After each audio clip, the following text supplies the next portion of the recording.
Hello everyone, this is Andrew Boylan. I'm the creator of Heavy Duty. I'm the writer, director, and pretty much the crew. Aside from Dan Edgar, he's helped me written a few episodes, or he's actually come up with a few good episodes, in fact. But yeah, I'm doing a commentary for the episode The Tutor. I'm flying solo on this one. And I think the reason why I decided to pick this one to do solo is because if there was any episode during the third season, production-wise, that was the toughest, it was this one. Because this was the first... well, first of all, this was the episode to open up the new season. The season that originally wasn't going to happen because we were picking up after Season 2, and originally we were going to cancel the show after Season 2, where I was. And... yeah, and I remember going through a lot of rewrites for this episode trying to open up because we were going to have this whole new format where, okay, we're going to have the cast in a new set. What's going to happen? Dan's going to have his new house. I'm going to be living with him. How are we going to get Toby in this thing? Well, he's going to get out of jail. He's going to come back. And how are we going to get Julianne's character into this? Because Julianne Schaub joined the cast this year. And... yeah, I remember going through a lot of rewrites, because originally we were going to have Joe and Nick come back in this episode, and we were going to have them in the entire third season, because Nick called me up, I think it was shortly after the contract episode aired, and he didn't call me up, he Facebooked me, and he said, hey, can we come back in Heavy Duty, maybe we can do a cameo appearance, and I said, yeah, sure, that'd be great. Well, what happened was we had the lines written out and everything, and it worked out really well. And I told them what was going to happen. They couldn't get around to doing it. We couldn't get around to filming it, and I don't think I ever told them. We just kind of like let it go, and this episode came up, and that was it. So, yeah. And originally, I was going to have Julianne's character in this episode. We were going to open up with this, like after the opening credit sequence, it was going to say 5 months later, he's already with his girlfriend. And I thought, no, you know what, that's a little too fast, because I thought to myself, we have to open up with Toby, coming back, telling him what happened. I mean, it's been 5 months and he's been in jail. He's got to, like, we got to open up the show. We can't just have new characters. We have to, like, explain what's going on here. The new opening. The funny thing is, some clips from this opening that you're seeing here didn't make it into the third season, because I had a lot of good episodes for Season 3, and some of them didn't even make it because filming was impossible because of our schedules, or it just got too crazy, or it just became too lame of a story, Like, when I was writing it sounded good, but when we got to filming I'm like, oh, this isn't good. Doesn't sound good at all.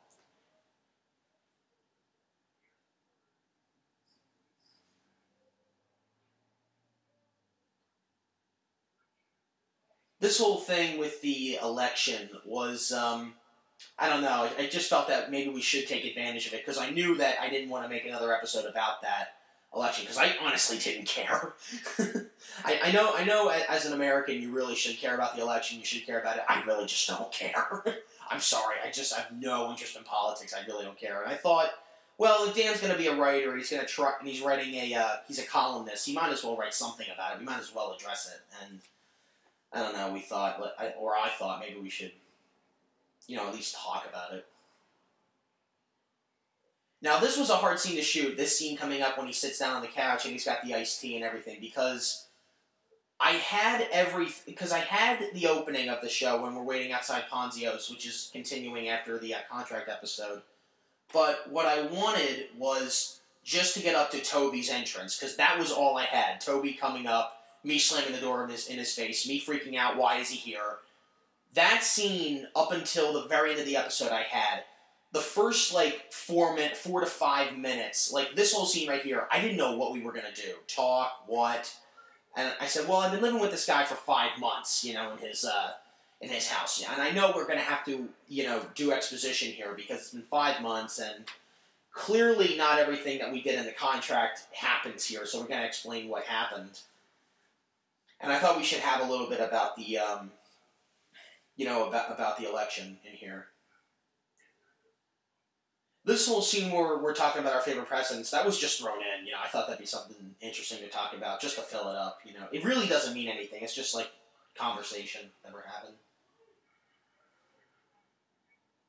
Now, this whole scene you're seeing here with Dan on the couch, this was done, like, shortly before this episode aired, which was about, I think, like, September 26th or the 27th.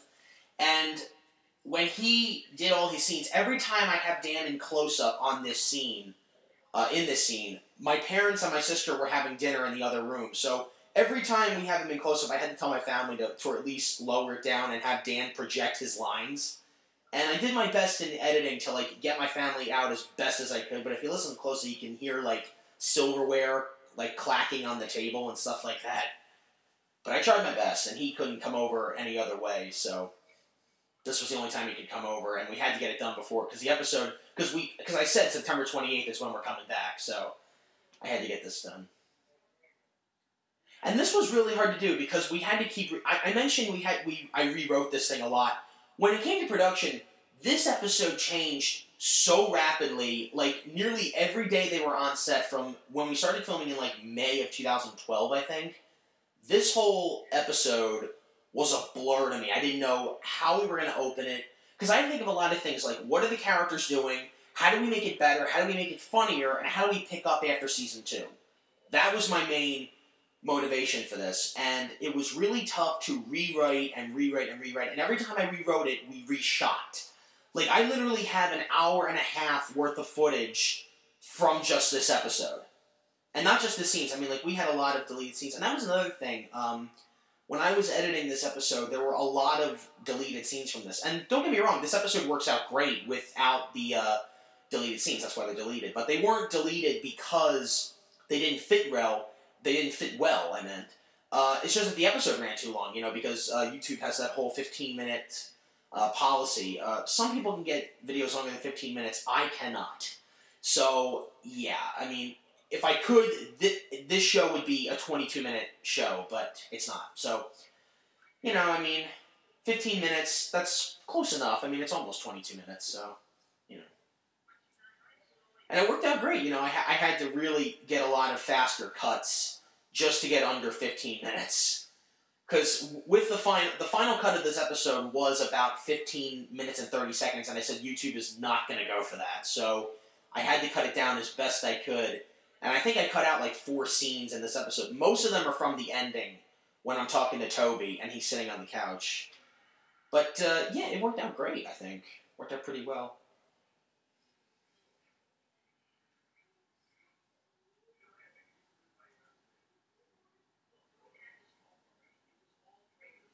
And like, during the hiatus, like, when we were filming the 3rd season, a lot of people were saying, like, even during Season 2, as that was airing, everyone said, Andrew is such a pain, like, how can I root for this guy?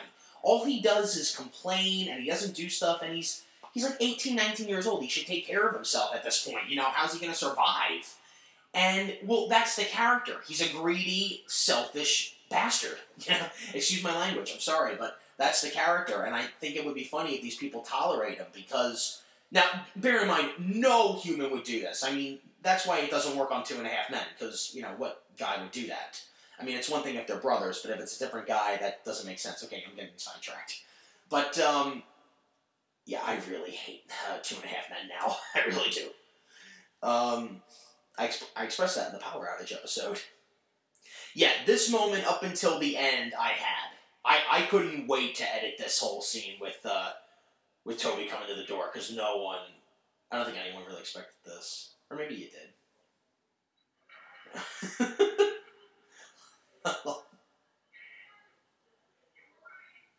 I was thinking about the past. I told you. I love that.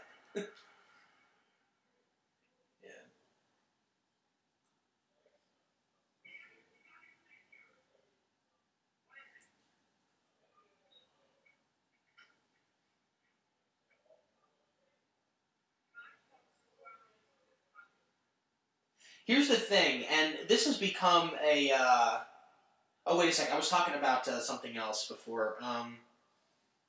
Yeah, the reason why Andrew is like that, I figured, like, in this opening, or at least in this season, we should like at least expand this character a little bit more. Like maybe like he's not going to change that fast. Nobody really does, but especially Andrew.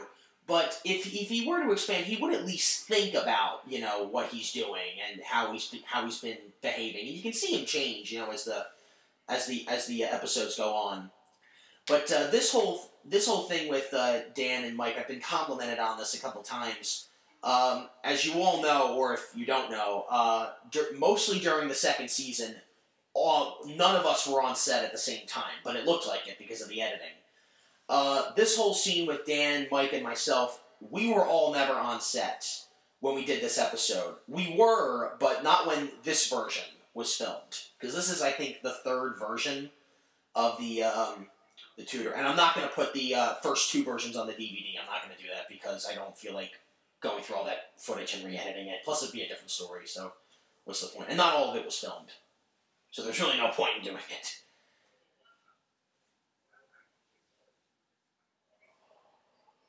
That was ad-libbed. Me choking on that, on the water. As the cameras were rolling, I thought, well, when Toby says that, what if I were to choke on, like, as I was drinking that? It's a cheap joke, I know, but it usually gets a laugh. When Mike does that on set, when he closes his eyes and raises his hand as if he's about to blow, every time he does that, what I use for that is the contract face. I always say, Mike, what you're going to do in this scene is you're going to say this line and then you're going to make your contract face. He's like, what's that? And I close my eyes and do that hand gesture, and he laughs every time we do that. That's what we call the contract face. Because he always did that every time in the second season when I said, I have to do what the contract says. Yeah, this worked out really good. Because we had a lot more dialogue here, and from what I cut out, it actually works out really well. Because we had to get Elena in here, because, that was the whole point of me, like, he screwed me over, now I'm going to screw him over. He's going to be Elena's tutor.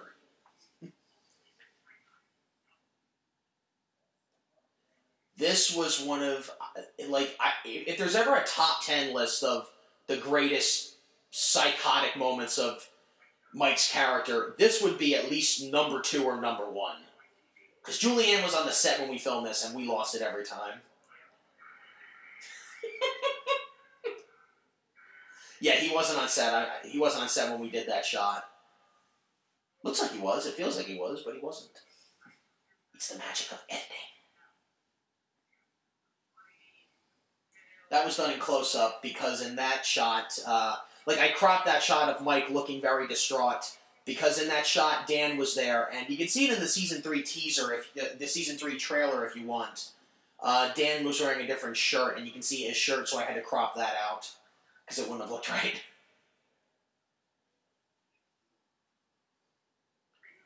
Yeah, this episode was really hard to do. But it worked out really well, actually. That was the most amazing thing during the third season. Like, most of the episodes we shot, particularly this one in the power outage, because I think the power outage was the first one we shot when we started production. Like, when Dan gave me that script, I thought it was an interesting idea, but it wasn't that, good of a story. Like, where are the jokes? And as we were filming it, it wasn't really funny. I was watching the camera roll and them talking for like 10 minutes while the power was out, and I'm like, how is this funny? And thankfully I was able to come up with another story, and you jumble that together, and it actually didn't turn out that well. And that's how most of these episodes worked out. Like, when we were shooting them, we thought they weren't that funny, and then it turned out to be quite funny, actually. And if you don't find it funny, that's okay too. Whatever you like, you like. Some people like it, some people don't. Now, obviously, you obviously do know Elena was not on the set that day with Dan. It was just 2 different days. That's 2 different days right there. This was hard to do because Elena could not break the computer. I told her, okay, you're going to have to drop the computer and make it fall over. She couldn't do it. She would always laugh. And I said, what are you laughing about? Yeah,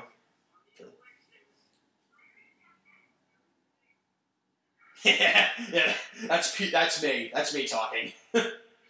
All right, well, that's the Tutor, and yeah, talk to you guys later.